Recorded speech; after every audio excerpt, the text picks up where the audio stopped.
Get ready for the Magic Valley Prepcast on IdahoSports.com. That's right. Welcome in another edition of the Magic Valley Prepcast on IdahoSports.com, breaking down District 4 athletics week in, week out in the state of Idaho. Brandon Baney joined by, looks like a couple of guests today. We've got Jack Frost here in the studio with us. What's up, Jack? Whew. Just trying to get spring sports started, and it's not happening. This was supposed to be the first week of spring sports, and we have canceled everything. So, yeah, it's not fun. It's been a nice, kind of relaxing week, not running to 15,000 events, but now we're rescheduling it all. So, welcome to the 12 seasons in Idaho, and I still think spring is 2 more seasons away. Yeah.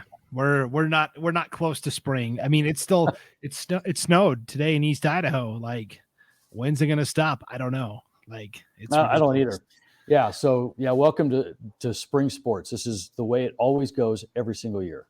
For sure. So it looked like, if you're watching this on the IdahoSports.com YouTube channel, it looked like when we first hopped on as well, Scott, you had a furry companion with you. As soon as you started the intro, my girls have a cat, and it decided and it has no boundaries, by the way. It thinks it runs the place, and so it hops up on my computer all the time when I'm working, and it just makes appearances wherever it wants.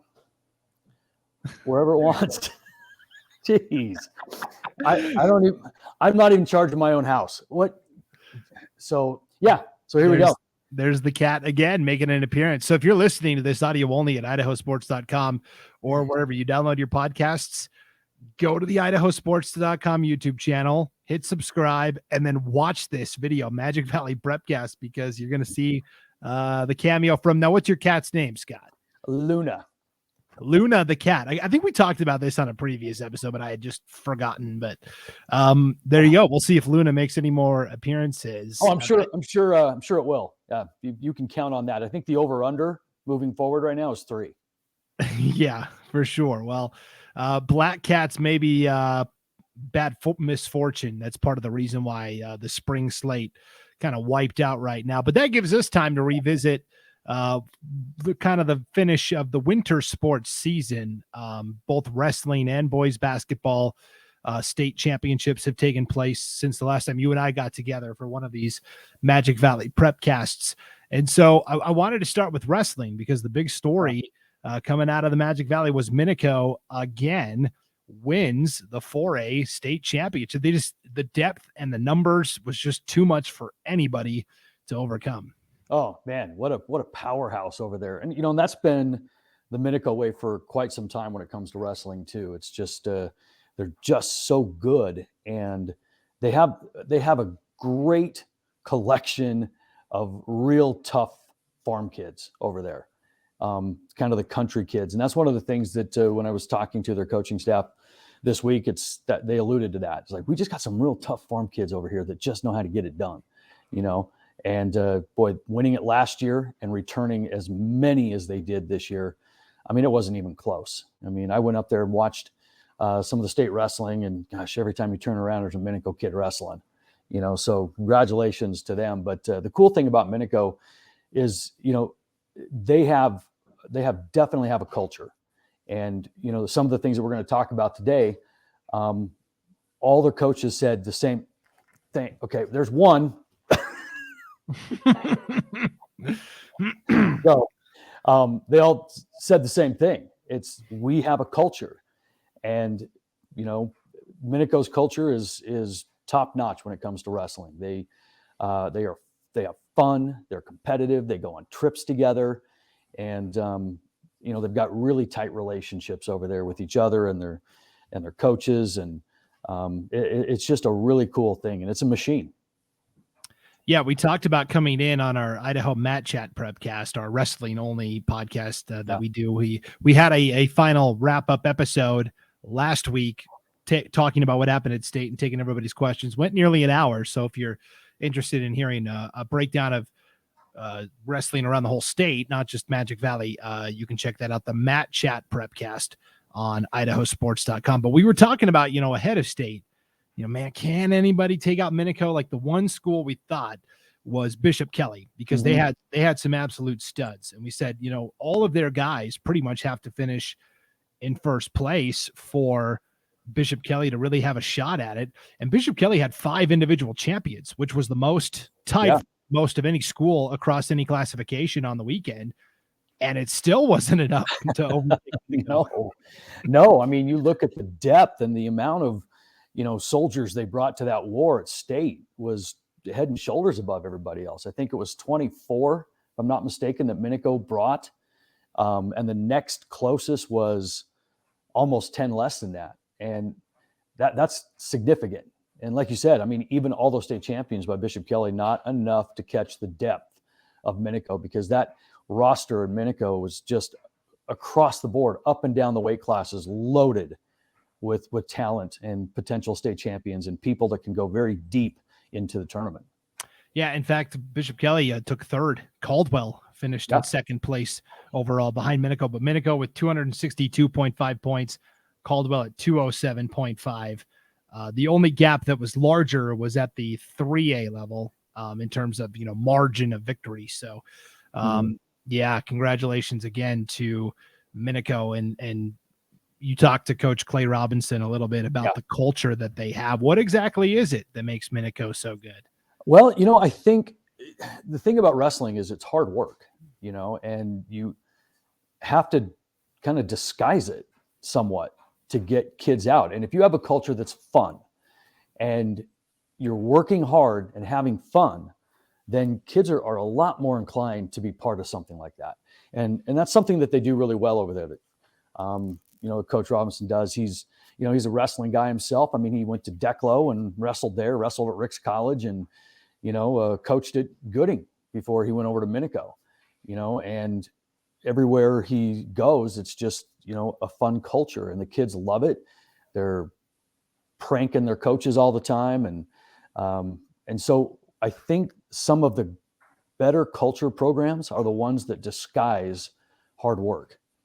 And next thing you know, you're having fun, but you're getting it done with a lot of hard work. Yeah, it was really fun to see Minico come through, and they had some individual champions, but really it was the strength in numbers and the overall lineup. One other cool story that came out of state wrestling that I thought was pretty cool from the Magic Valley was also at the 4A, where you got a pair of twins from Mountain Home, Gabe Rosales and Daniel Rosales. They each win. Gabe won the 106 title. Daniel won the 113 title. And on the homepage at IdahoSports.com, our 4A state wrestling recap, it's a picture of the two of them, arms around each other, nice. $1 million smiles on their face. Mountain Home as a team, Scott, I think took, like, between boys and girls, it was 9 or 10 athletes total, and they got the most out of that group because all of them finished top 3, top 4 in their respective weight classes. So that was kind of a cool story as well from Mountain Home. So, oh yeah, no question about it. I mean, there's some really good wrestlers in District 4, and as evidenced by back-to-back state titles from Minico, Jerome state title a couple of years ago. So, and then have the twins in Mountain Home kind of be a nice feel-good story. Very cool. Yep. And you can check out all of our wrestling recaps. Our great wrestling writer, Al Fontes, did a deep dive into every classification, all of the state champions, all the, 3-time placers, 2-time placers, 3-time champion.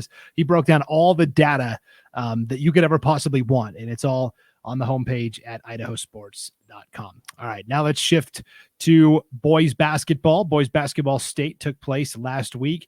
Before we dive into like specifically what happened with teams from the Magic Valley, just as an overall, point here, and it's something I've talked about on all of our other podcasts as well on IdahoSports.com. And you tell me if I'm wrong here, Scott. You've been in Idaho much longer than I have, but in terms of what I saw, and again, 95% of the fans that are at these games are great. They respect the officials. They respect the opposing team. They respect their own players and coaches.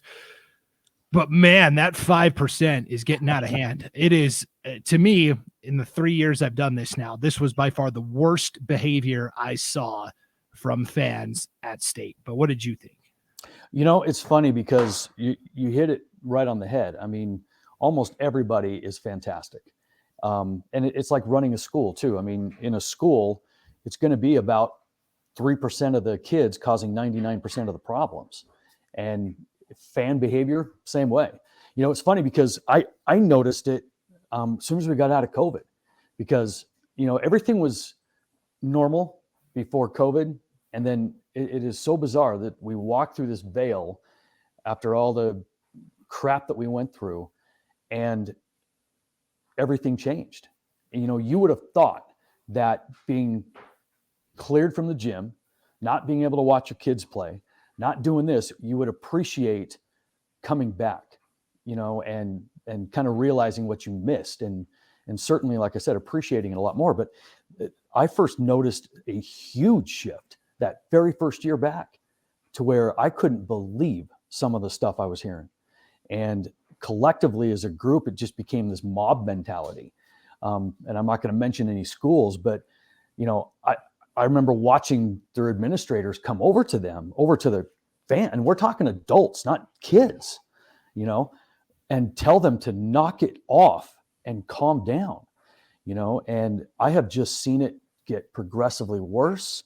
And it is a real tough thing for, you know, ADs and administrators to control, because you want the passion, you know, you want your fans to be boisterous and loud.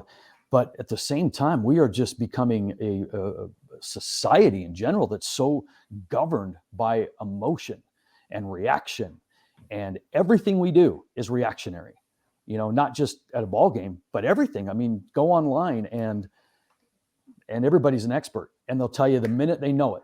There's no filter. There's no waiting room. There's no green room for a thought. There's no on deck circle for the next it's batter up, let's go, you know. And it's like that with just about everything. And you watch these fans behave at these games, and, you know, I wish that we could film them and have them watch the film and see what they learn, you know. And again, it's not everybody. It's like you said, just a very, very small percentage, but good Lord, are they loud.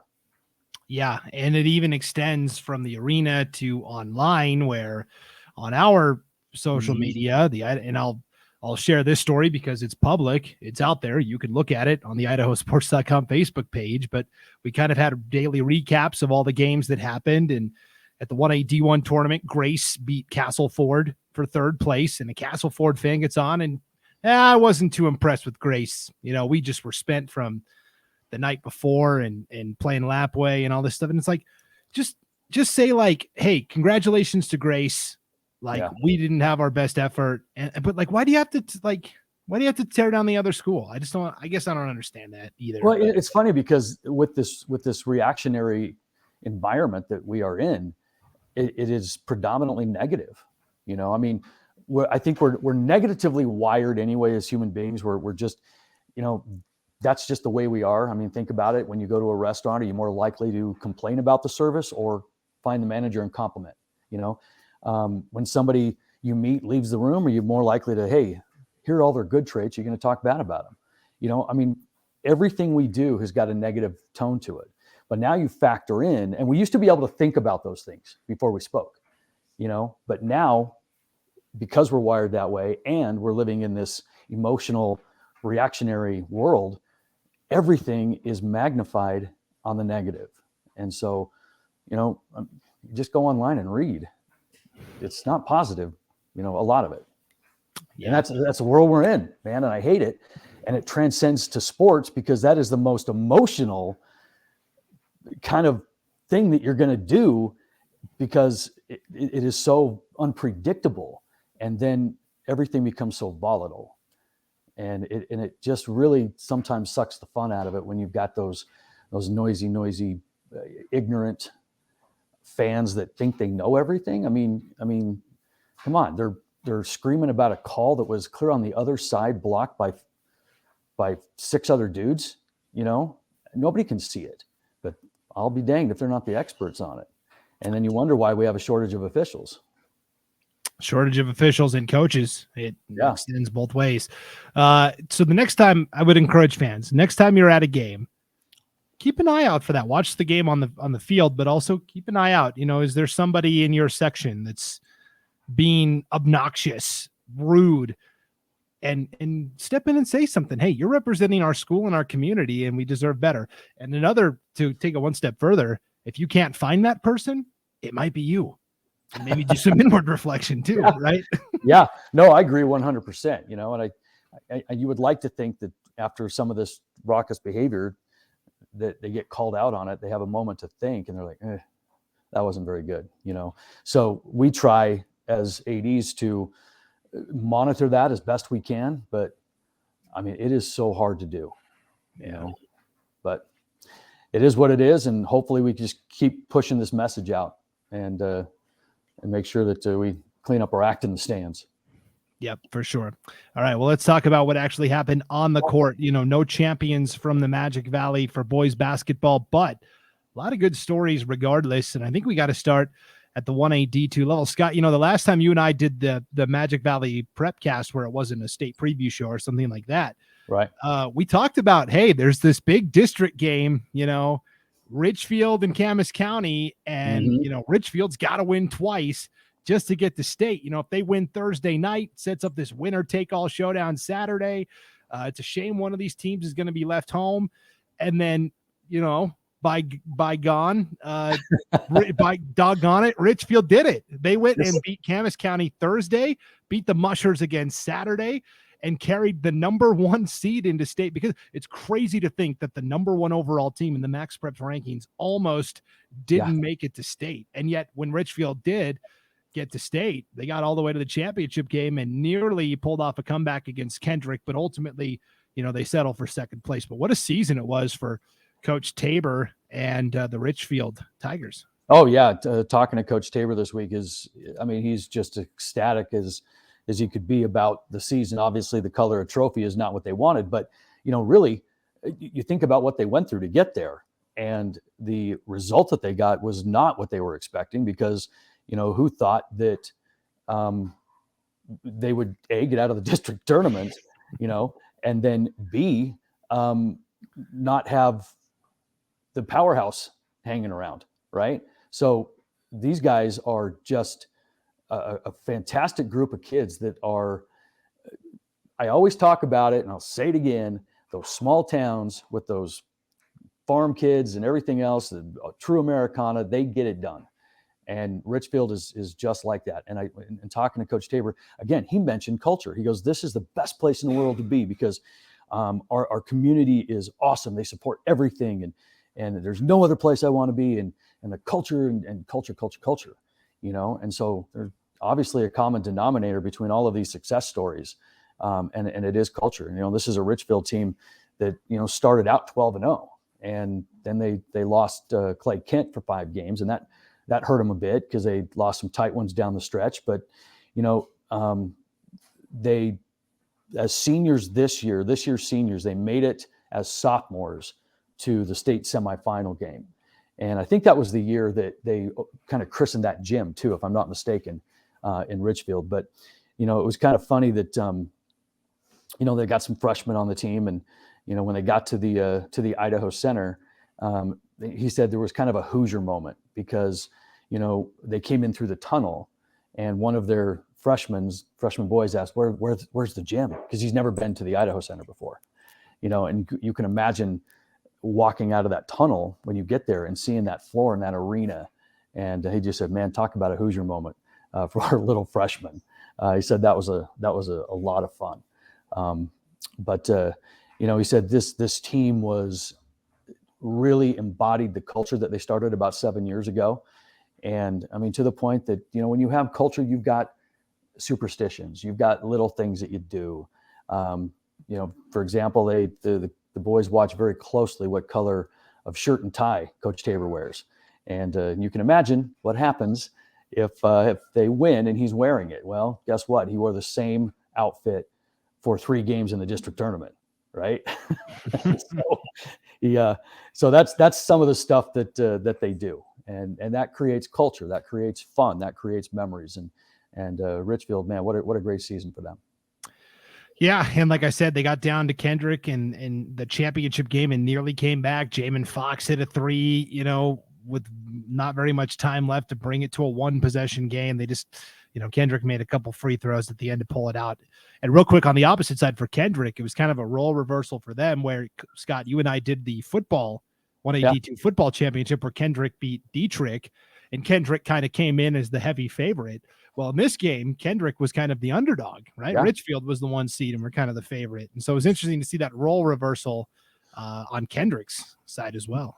Yeah. And that's kind of a good point because, we always talk about this too, that, football sets the tone, right? Football is what drives the bus for boys sports right out of the gate too. And if you have a successful football program, chances are you're going to have successful boys sports down the road. And that's kind of what we saw with Kendrick too, great football program and those small schools, it's the same kids, so you have athletes, you've got gritty, tough athletes and they got it done too. So congratulations to them.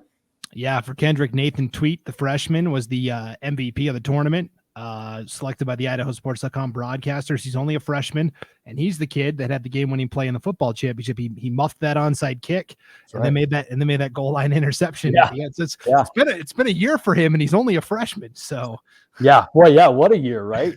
Now you described that play, and I'm thinking that's right. We did totally. I remember that too, and that was a great weekend too. That was tons of fun. Yes, for sure. The other big story I thought coming out of Boise State was at the 3A tournament where Buhl entered as the number 8 seed overall. Nobody even gave Buhl a chance to do anything in terms of opinions and results and Paul's picks and Scott says and all the picks that were made on the IdahoSports.com website. And yet Buhl makes it to day 3, right? That's wow. Going into state, every coach always tells you the goal is to be playing on Saturday, right? You don't want to go 2 and out. You don't want to be done early. You want to be playing for something on Saturday. And that's where Buhl found themselves playing in that consolation final on Saturday. What a great run for the Indians. Oh yeah. Well, boy. And that's exactly right. I mean, the last thing you want to do is go to state and go 2 and barbecue, right? Make it to trophy set. You're playing on Saturday. You're playing for some hardware. And that's what you want to do. And nobody really gave Buhl a chance, but this is a Buhl team that, even Scott says in his picks didn't choose them to beat Homedale. They are better than their record because, we played them early on in the season and beat them by like 30, but you could tell that there were some pieces to play with there. And Dan Wynn, their coach, is a good friend of mine. And I knew that if anybody could put it together, Dan would. And so it was just going to be a matter of time before they peaked. And you have to keep in mind, too, this is a Buhl team that, plays a really tough schedule, and they do it on purpose. They started 1 and 9 in their first 10 games. But you look at who they're playing, and they're just getting better because, even though they're the 8 seed, they were 4-4 against tournament teams in that bracket, so this was a pretty good Buhl team that, went in with a game plan against number 1 Bonners Ferry and gave Bonners Ferry, some fits because, they held their top 2 scorers, Bonners Ferry, to like 2 points at halftime. But the bench and the role players lit it up, and that proved to be a problem. And in the second half, they outplayed them, but, the damage was done. But this is a really good basketball team under a really good coach. Yeah, it was a really nice run for Buhl. Tate Trevino played really well. Kyler Kelly also did phenomenal for Buhl. And so we wanted to give a shout out there to the Indians and what a great run they had at state as well. Got a couple of things I want to say about Buhl too, because talking to them, Coach Wynn was like, we feel like we're an entertainment production. It's like roller coaster games, roller coaster season. So they calls himself that. And then he was even sharing some of their pregame routines, postgame routines, and holy cow, yeah, you talk about a culture. Some of it I can't quite share. They even have a certain pecking order on who uses the bathroom first in the pregame. Even the bowel movements are super standard. Oh man, I thought I had heard the weirdest superstition during girls' state when I was talking to the Shelley basketball coach for the girls, and she said, "Yeah, we have a lucky orange peel. We keep it in a little jar and we have it on the bench with us." And I was like, "Okay, it's pretty odd, but I think Yeah. your bathroom pecking order takes the Yeah. cake." Right. You know what? That would be a really cool podcast. Just from around the state, let's find the weirdest, strangest superstition, tradition stuff that these teams do, and let's expose it. Wouldn't that be Yeah. fun? Yeah, we could do it anonymously too. We wouldn't have to attach it. Then maybe people would be more comfortable in Sure. sharing them. But That would yeah, be a ton of fun. man, we But can yeah, do once I learned the bathroom order, I'm like, okay, that not heard that one before, but it sparked the ideas like there's got to be some other weird stuff going on in other schools. Because I remember, when I was playing football, we got it in our head that we went on a winning streak and somebody said, hey, let's not wash our undershirts that's under our pads. So we would just hang it up in our locker, never take it home. I mean, you can only imagine. This plan concocted by teenage boys who really just have apparently no olfactories or any cares. And after a bit, it didn't take long before, we'd open our locker and get ready for practice. And then you would just it would kind of stiff shirt, just dried stiff. You just pick it up off the hanger and it's like starched. I mean, that's what it felt like. And then, we were on this giant winning streak. Coaches had enough. And so after practice and everybody went home, they went in and they washed everybody's gear. And we came back the next day and were livid. I mean, we thought we were going to lose. We thought our season was over. That week we went out and didn't play very well, but, still ended up winning a state title that year. And we thought a lot of it had to do with our superstitions and traditions. And so that's why I was really kind of gravitating towards making sure I got that on there. Yeah, that's wow. It is weird how mental the game is sometimes, and things like that. Your mental, how you approach things. And while you were describing that story, the only thing I could think of was that State Farm commercial with Patrick Mahomes. Did you see this during football season where the guy's like, "I've got this I've never washed Mahomes' jersey. I tell him I wash it every day though." And the little kid's like, "Hey, can I have this jersey?" And she catches it and passes out right away. Yep, that's exactly right too. And that's probably what it smelled like. But now times it by 50 in a locker room, right? Yeah, for sure. Well, the last big storyline that came from the Magic Valley for state basketball, unfortunately, is something that didn't even have to do with anything on the court. And that was at Twin Falls High School, where basically the very end of districts and then into state, James Glenn, who I think I was in his third year as the Twin Falls coach, replacing the legendary Matt Haar. He was placed on administrative leave. Top assistant coach Max Stannard, who had coached the Burley boys last year, was the head coach, kind of took over the team. Twin Falls got to state and had to compete with this big cloud hanging over their heads. Now, we're not going to sit here and speculate and conjecture and all that stuff. All we'll say is we'll keep an eye on it and we'll see what the ultimately bears out between the school and Coach Glenn. But it's just unfortunate that that's how the season kind of came to a close for the Bruins.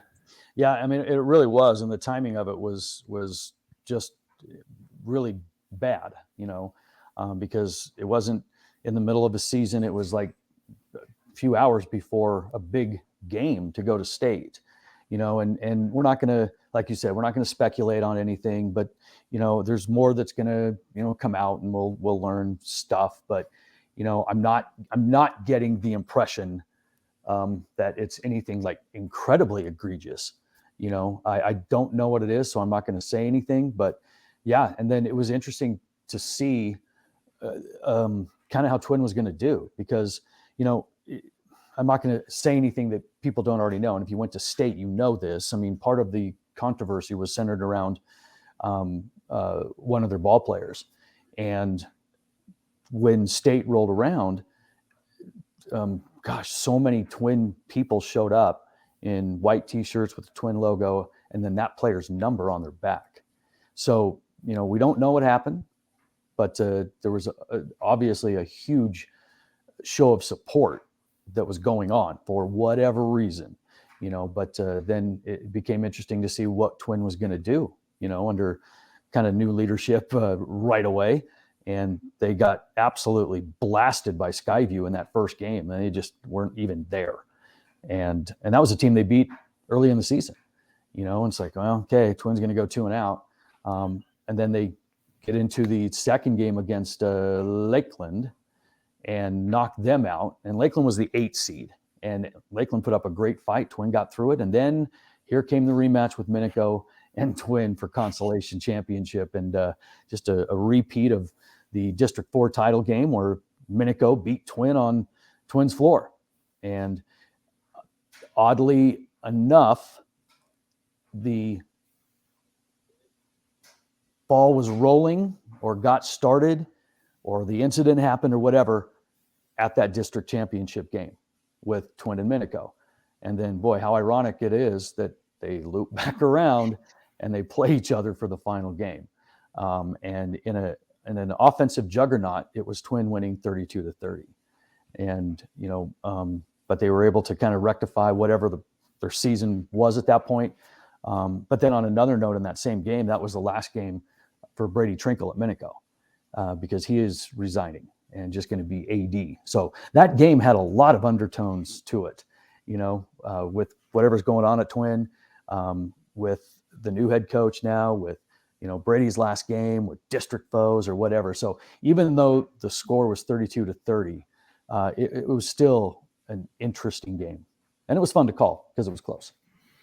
Yeah. And I didn't know if Brady had officially said anything yet, so I didn't want to go with that, but you're right. He's done a fantastic job with that Minico program. And now, in the Great Basin Conference, there's a little changing of the guard here a little bit. You've still got Coach Messick at Jerome, who's been there a really long time, and Brian Bethel at Mountain Home, who's been there a long time, and Coach Darren von Hofwagen at Canyon Ridge. But those are kind of it. Everywhere else is kind of working in fairly new coaches. Yeah, for sure. I mean, we have first year Karasi at Burley. And then of course, if Mac Standard decides to stay at Twin or whatever happens there, I mean, he'll be brand new there. And then of course, Juan Martinez and Wood River, so yeah, there's only about 3 of those have been there for a long time, and you named them. Yep. The old guard. And unfortunately, coaching turnover getting more and more hectic with each passing year. So that's a wrap on state basketball. And Scott, with spring sports kind of on hiatus right now, we usually take a week off anyways in between sports, as we transition from winter to spring, just to kind of decompress a little bit, have a week off to enjoy ourselves. And honestly, there's just not anything to talk about if there's no competitions happening with snow on the ground. So so we are trying to have, down here in the Magic Valley, those Eastern Idaho teams love to come this way and get out of the frozen tundra. And usually it's not the banana belt here like it is in Boise, but usually it's enough to where we can play games with Eastern Idaho. But even down here, we're getting snow, and it's supposed to be crappy tomorrow, but we're hopeful that we are going to start our softball season Saturday with kind of a 4 teams playing over at Twin, because Twin didn't quite get the snow that Jerome had. We were going to have Valley View and Skyview come down from Boise and play us.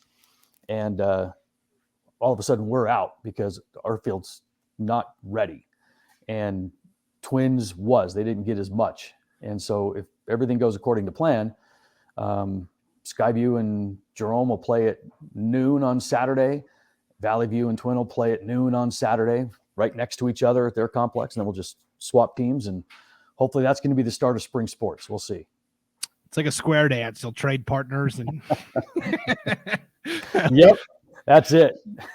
Yeah, because with this time of year, two things have to happen. 1, the snow has to melt, and then 2, the field's got to dry out. Just because the snow melts doesn't mean it's guaranteed. Okay, here we go. Yeah, that's exactly right. That's what people don't realize too, is like you walk outside and you're like, hey, it's sunny out. Why aren't you playing? Well, have you looked at our field? It can't take that much moisture, and that's what you have to understand and realize. If the casual fan is like, it's not about really the weather at the time. It's like, what kind of beating did your field take?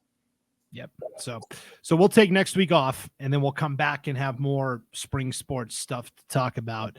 And so, yeah, thanks for everybody for tuning in to the Magic Valley Prepcast. For Scott Burton, I'm Brandon Baney. We'll see you back here in 2 weeks on IdahoSports.com.